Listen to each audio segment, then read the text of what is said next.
Bismillahirrahmanirrahim. In the name of the forgiving, the compassionate. This video I want to make today is about uh, really for the kids.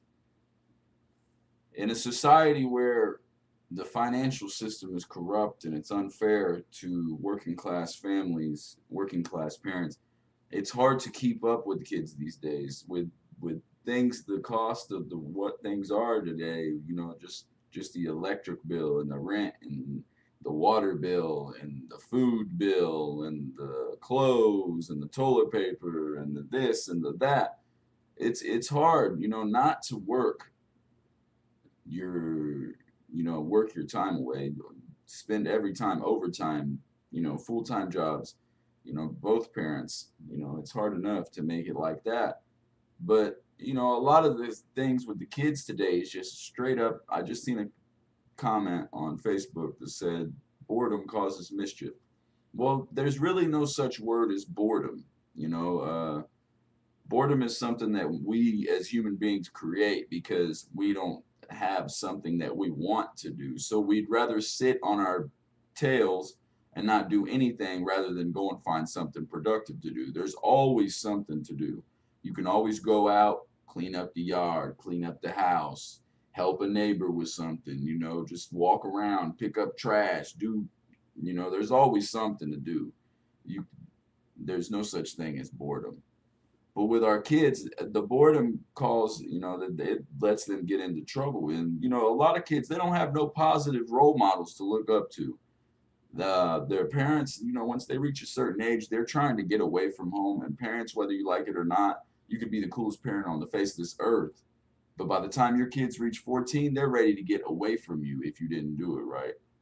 You have to be their parent. You have to be their disciplinarian and their friend and their father or mother at the same time. You got to have a balance and channel their attention into positive things, productive things. And you have to start out when they're young because it'll be easier starting out when they're young than it will be as they get older because you're going to have a lot more problems trying to steer them in the direction that you want them to go with if you just all of a sudden when they start misbehaving or it's they're already out doing mischievous things, it's going to be a lot harder to pull them back onto the right path.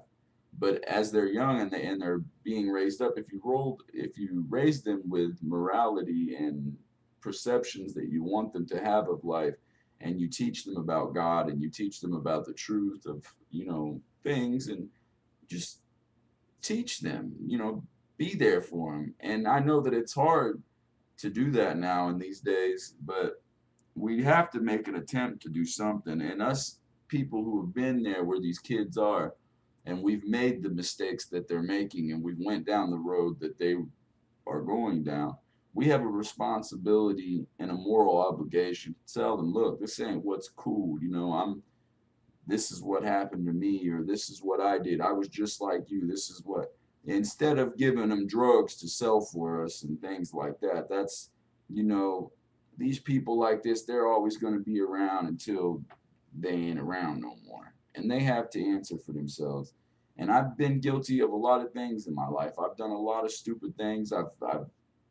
Man, I still do stupid things, but we have to make an effort to try to turn our kids in the right direction because they're the future. That's our inheritance. This is what we leave behind. Our children, the way we conducted ourselves as individuals, the way we dealt with people, the way we, you know, interacted. Uh, this is what we're leaving behind. All the money and all the job and the house and all of that you're taught to value, it's really worth nothing at all. It's not worth nothing. What are you going to do with that when you die? You can't take that with you.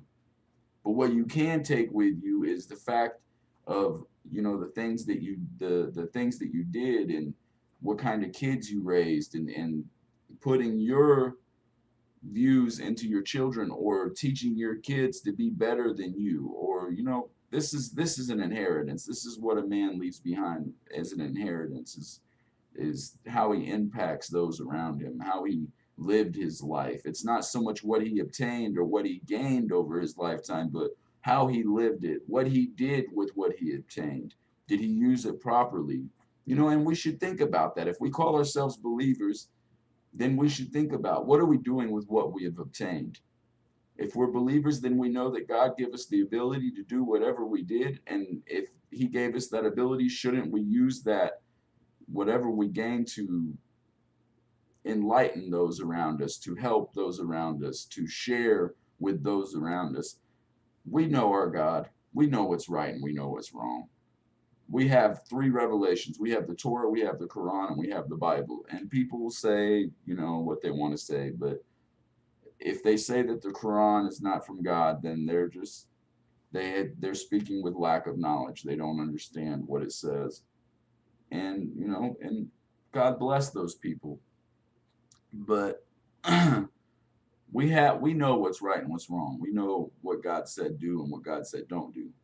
And our kids are in a bad situation, you know, 14, 15 years old, getting high, having sex, getting pregnant, having babies, catching STDs.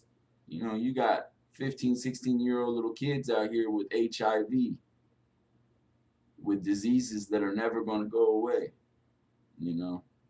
And everybody's just watching Maury and Jerry Springer thinking everything's cool.